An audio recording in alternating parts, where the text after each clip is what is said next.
Hey, I'm Steve Tillman in Rome, Georgia, and I have the pleasure of being with my uncle, Mr. Earl Tillman, and we have the pleasure of 65 years of aviation experience, and I asked Uncle Earl as his inaugural video to share his experience building 4 hangars. This is one of them. Tell us about this one. Okay, Stephen, this is at Russell Field, Rome, Georgia. We have, this was an auxiliary field during World War II. It consists of about 600 something acres of land. This hangar here, I want you to see, particularly look at the doors here, because we're going to look at some other doors on other hangars. This hangar here belongs to the State Mutual Insurance Company that I represented for about 35 years and used to keep one of our airplanes there along with the company plane. But look at these 4 doors here, all of 1, 2, 3, 4 doors. This is a 60 by 80. We'll just see the outside of this hangar. And then all of these doors will go in one direction, and then they're electric, and then they'll come back another direction. But it'll house a jet and maybe 1 or 2 general aviation airplanes. What year did y'all build this hangar? Probably, I'm not sure the date, probably 25, 26, maybe even 30 years ago. Do you remember your all-in cost 26 years ago approximately? Not really. The company thought I knew something about aviation. You tricked them. Because I'd been flying since 1956, but I'd never built a hangar before. But I did know that you find a contractor, and that's one real good secret, is getting a good contractor. And I found out who had built Georgia Craft's hangar and the Coca-Cola hangar, and I went to that contractor and contracted with them for the company to build this hangar. And about all I had to do is just keep up with them and bring them the check. 25 years ago would have put it approximately 1995? Probably, yeah. 1995. Would this hangar have cost $100,000 in 1995? Probably 120. Including the door? Including the door. And the door makes up what percentage of this hangar? Probably at least a third of it. A third of it? Yeah. Was this... And we aren't going inside, but if you went inside, you'd see a pilot's lounge. You'd see a 2 stories. On this one, yeah, you see a pilot's lounge. You see a restrooms, kitchen, full kitchen, and epoxy floor. Epoxy floor, yeah. So that makes a difference. And so I'll go on now and show you some other. Let's go look at them. Some other not many doors. Not many people have ever built 4 hangars in their career. Not really. Most general aviation guys never built one. They leave the planes out in the weather, and that's the worst thing you can do with an airplane because of the avionics and the paint and interior, everything that has to do with an airplane. Let's go look at 3 more. Okay. This is Tillman Aviation University hangar.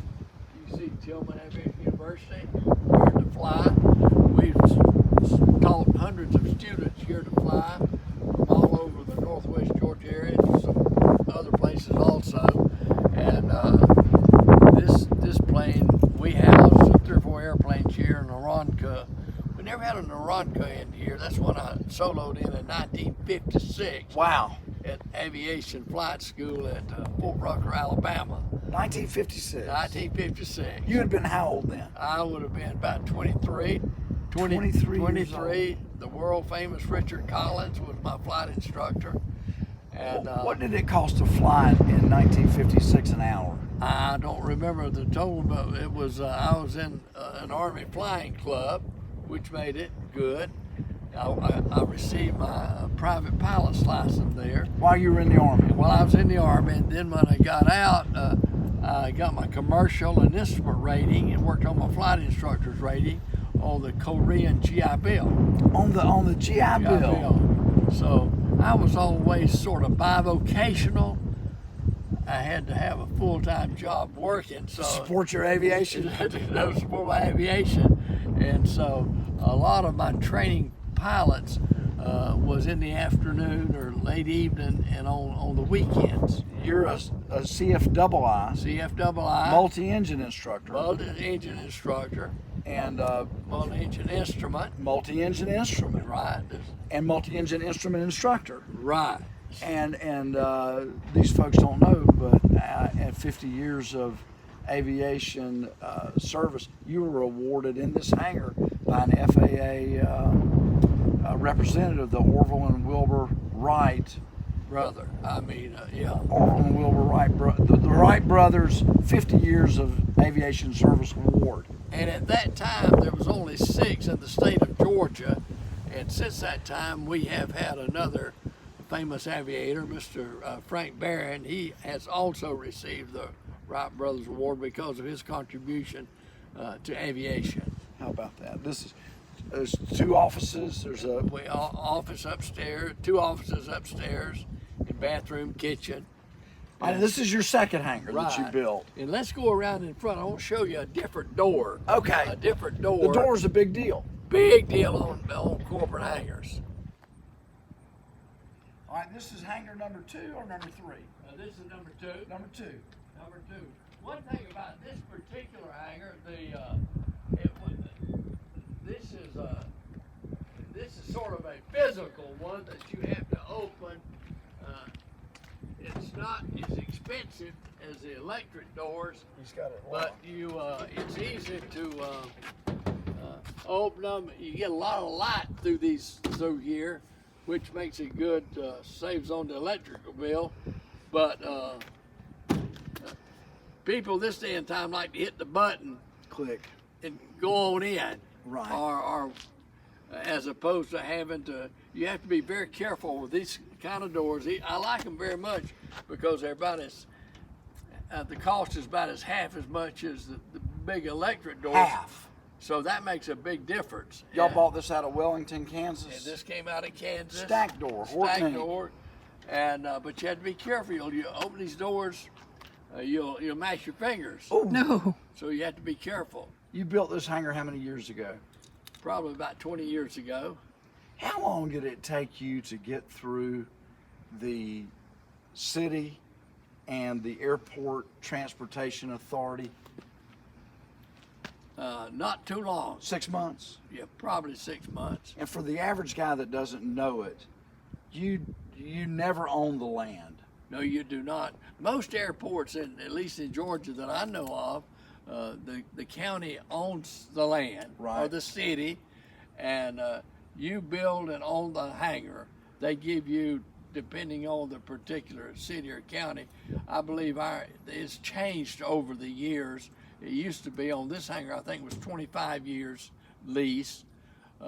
Most people will renegotiate that lease for another 25, or they will sell it. The new owner will. Then it will do starts that. all over again. It starts all over again. From zero.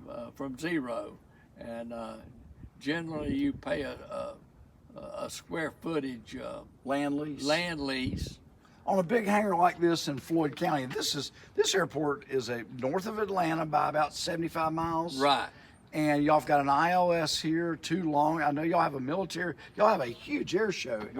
Wings over Georgia. Wings over Georgia, one of the best in the country. And it's coming October of 22. October 22 will be here. And y'all are having y'all generally either have the Thunderbirds, the Blue Angels. This year you have something really special. Yeah, I have some great military teams coming, and that's a big. It's one of the biggest drawing cards we have in Floyd County.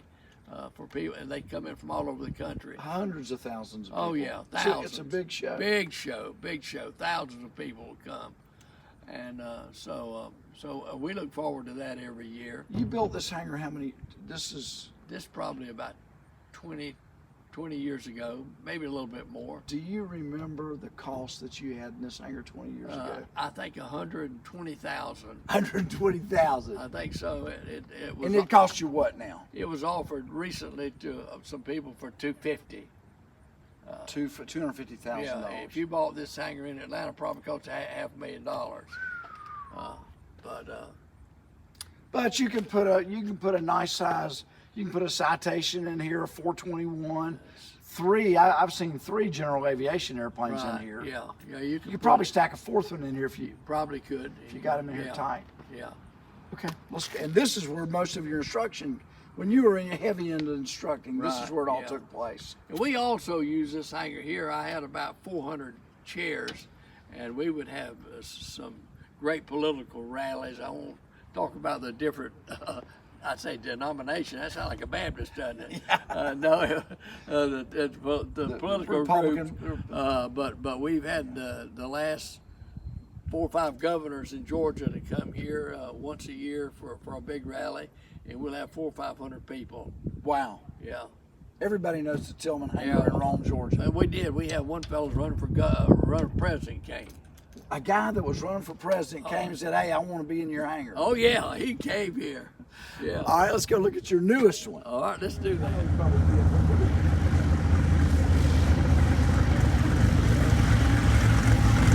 Dr. Rick Swider's actually back now, flying the Cessna 310. He's going over to Columbia, South Carolina.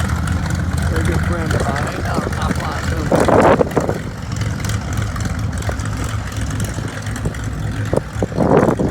All right, okay, we got one coming in on final approach. That is a jet. That's a Pilatus. That might be, that's a Pilatus. That might be, I believe that's a Pilatus.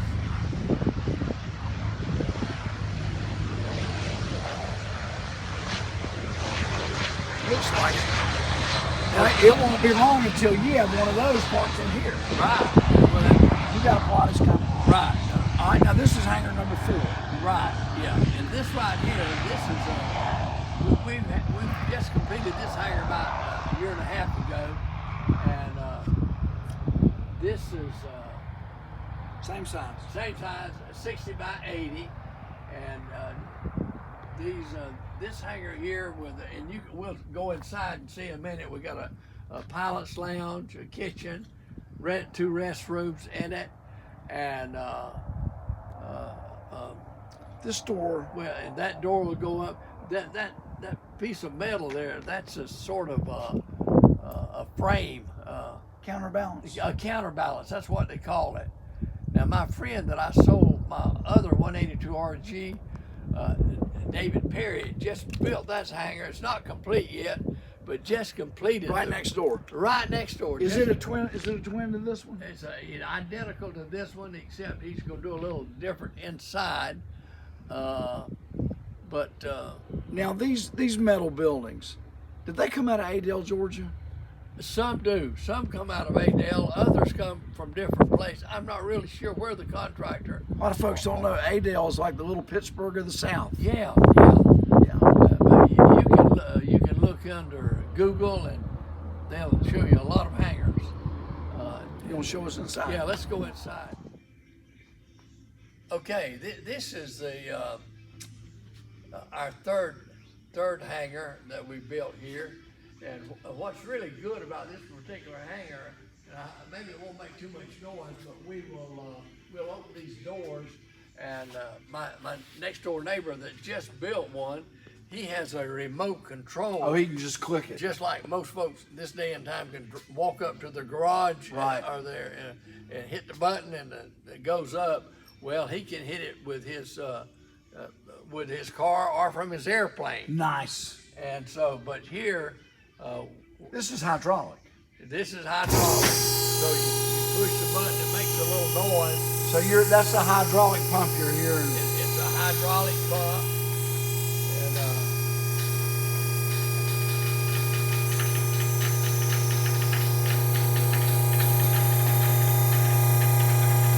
the door goes up, and we've got our plane, that's a Cessna 182 RG, and my friend's plane, my partner, he owns a new Cirrus, and this last night he went to Buffalo, New York, and he'll probably be back tonight. But most owners in general aviation take a lot of pride in their airplanes, and they know the value of keeping them inside, as we mentioned earlier, to be sure that the Look at that hydraulic rod. That's got to be 9 feet tall. That thing is huge. So I'm thinking that in as much as that centerpiece is a counterbalance, it actually is structural. It keeps that door from. Yeah, that's It keeps that door. It keeps that door horizontal and straight. Right, keeps it. Okay. Keeps it going straight. A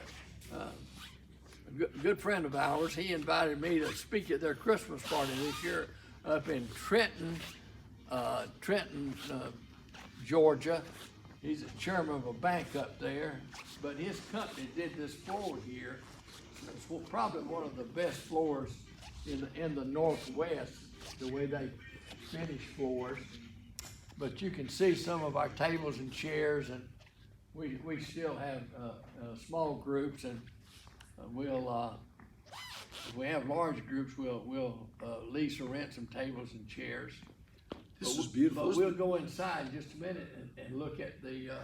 Well, here's one of the latest pictures of the governor was here, and he's invited to come back again soon. There's of course there's the governor of Georgia and his wife Kemp, and my wife Caroline, and I'm there, the handsome guy there. And then this is our very good friend of ours, but she's also our banker, and so we always try to stay real close to her. Keep it coming. Keep it coming. This is an article that the Rome, over at the other hangar that we visited a little while ago, the Rome News Tribune did a big article on our university here, and this is Tillman Aviation University, and these are some of the people that we have taught. There's one of our instructor. He also has a hangar now that you met. Ryan Underwood. He taught some at Embry-Riddle, then he came back here. David Perry that just built the hangar next to us. How many pilots did you certify through the tenure of Tillman Aviation? Hundreds. I'm not really sure. I'm glad you asked that question. And one day I'm going to take my logbooks. You saw I'm on my 8th or 9th logbook now. So one day I'm going to take them. How many hours have you logged? I've got nearly 10,000, which is probably the most in general aviation on this field or most fields. Of course, the airline pilots have more than that. How much of that would have been instruction? Probably about 4,000, 5,000 hours. About half. Of teaching people to fly. But a lot of this goes all the way back to 1956 when I was taught to fly by Richard Collins at Fort Rucker, Alabama, at the Army Aviation School in an Army Flying Club. Y'all sat side by side? Yeah, no. Tandem. We didn't have the radios that we've got then. Needle, ball, and airspeed. That's right. And the instructor sat in the back and yelled at you. Okay, you didn't have headphones. This day and time, your friends or your wife or somebody will sit up front with you, and they might not yell at you, but they can hit you if you don't do just good. Now this is the Pilot's Lounge. No, the Palace Lounge is upstairs. Oh, look how beautiful. Yeah, this is the kitchen, a restroom, storage building. And Wow, it's nicer than some people's homes. Yeah, we have a nice table here.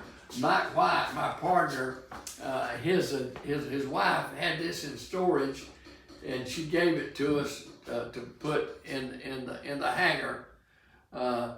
A good friend of mine. This is a picture of the Thunderbirds. Rob Skelton. He's here in Rome. He helps with the air show, but he's also a Delta captain now, retired from the Thunderbirds. And then this is a picture of the plane we'll talk about a little later, Cessna 182RG. And we'll give you some details on that airplane. I see that you have a split, the mini system, the mini split. Now you've built hangars both ways. You've built them with the remote unit, and you've built them like this. Which do you like the best? Air conditioning. Oh, air conditioning. I don't know. I just depend on people that know what they're doing. And Northwest Georgia Heating and Air put this in. David Perry. He's the one, he mostly does big hotels and motels and churches, but he'll also do some homes. And he did this, we have one. Beautiful units, brand new. It's Well, beautiful. yeah, we got that unit here, then we got another unit upstairs in the pilot's lounge. But we of course have our refrigerator here and Stove, microwave. stove, It's like microwave. home. Oh yeah, you can. It's beautiful.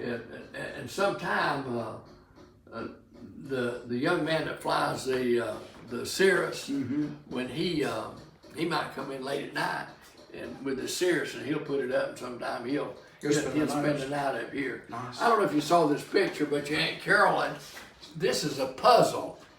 And of course, you know, she inherited a farm down in South Alabama, and she had this picture there, and it's a puzzle. And she was gonna take it apart. You said, and "Don't and do that." I said, please don't take it apart, give it to me. And she did and framed it. And I don't know, they put some kind of wax on the back of it. And here's the birds. It's beautiful. I wanted to show you something in the restroom here that's sort of a famous picture of ours. And of course, having been raised or reared or jerked up on a little South Georgia farm, I always like this picture. It says the two twins are the twins. They say, "Have you been farming long?" And that's some cute. like a cartoon that they came from. I think the Farm Bureau magazine maybe might have put that out. Too cute. You want to see upstairs? Okay, well, let's go upstairs and we'll look at the pilot's lounge. So the lounge is upstairs. Wow, this is beautiful. And this is the pilot's lounge here. We were going to put in a bed here, but this sofa is so soft. Everybody said, well, let's keep the sofa. I come up here sometime to take a nap and look at some books and magazines. And then in that one thing we have upstairs that we don't have downstairs, we have a shower, and you can Full bath. turn the light on in there if you want, and you can see the shower. And Very nice. Put a seat in it. So if you're gonna spend this kind of money, yeah. put the amenities in. And we, this gentleman here, on my right here is Luis Gonzalez. He's in the real estate business. His wife, Kelly, she's a CPA. They bought a bank building here recently. And of course, that's the governor again. And on a different occasion, the governor and his wife. And you might imagine, we did the tour of Berry College, and I have most of the book, not most of them, but many of the books that were published. When your dad and I were in high school at Berry, that they don't have a high school anymore, but that was a 1951 a torch, and then the 1952 is the year we graduated from high school at Berry here in Rome, and I was associate editor, and he was the business manager, and Of the yearbook. of the yearbook. And then a few years later, Berry decided they wanted to put most of their resources into the college. Right. And there was not a big demand for high school that they had been many years ago. Would you guess that in 1902, when Martha Berry started the Berry schools, how many public high schools in the state of Georgia? I have no idea. 1902 now, 1902. 4. 4 4 public high schools, so private schools back then were rare. Yeah, and when those schools were started, they mainly taught you soil board and plant a crop and how to plow a mule, and then in the evening they taught you reading, writing, and arithmetic. Wow. But then you can see how far it's come from reading, writing, and arithmetic. Some pilots even take calculus and geometry. Mm-hmm. Well, some of them may end up in outer space. And some in space, outer space. This is a hangar that we installed. The name of the company is Big Ass Fan. and my partner Mike White said, "Have you ever heard of that fan?" And I said, "No, but I had an old sergeant in the Army that we call that name." And but in the summertime, you can put that fan on there, and it will Cool this place off. cool it off. Oh, it's nice. It'll- Would you build a hangar without one again? I would. You would. Yeah. You would or you would not. Well, the fan itself is about $5,000. Whew. But Okay. but honestly, to include something like this in your budget Yeah. is nice. It's really nice. Okay, this hangar's a year old, About a year and a half old now. year and a half old, and No, maybe just a year. Year Yeah, year old. old. epoxy floor, big fan, 2 bathrooms, 80 by 60 by 80. 80 wide, 60-foot deep, Right. with the door. You said is about a third. Right. Automatic opener, which you didn't have on the other Right. hangars. Right. Your all-in cost here, including the fan and $30,000 for the floor, would be put you at about what? Well, let's see about 260? Probably that. 260, and your first hangar 25 years ago, About 120. 120. But we didn't have the big fan, or we didn't have the fancy floor here. This floor is a very expensive floor. Nobody that I know in Northwest Georgia has a floor like The this. epoxy floor. It's A nice. friend of mine that put it in, and a closer friend of my partner, named Aubrey Black. He lives up in Trenton, Georgia, chairman of a bank up there. But he also will get down on his knees and scrub these. Trying to keep it clean. Well, he'll scrub these floors, and they polished it and repolished it and polished it some Making more. it nice. Most people that build hangars don't do that. Concrete floor. They do a concrete floor, put a sealer on it, and that's it. So, this was going to be a showpiece, you know. If somebody wanted to take advantage of your 30 years of building hangars, they could call you at 706-346-7557. and if they miss you, they can leave a message, or they can text you at the same number. Same number, yeah. Or they could email you at What is that? We Earl Tillman, 1933. Earl Tillman, EarlTillman, 1933 at gmail.com. Yeah, what it is. That's it. That's it. Click on Leave a that you comment want. under the video. Leave a comment. Yeah. They'll call you back. Yeah. Okay. Like and subscribe.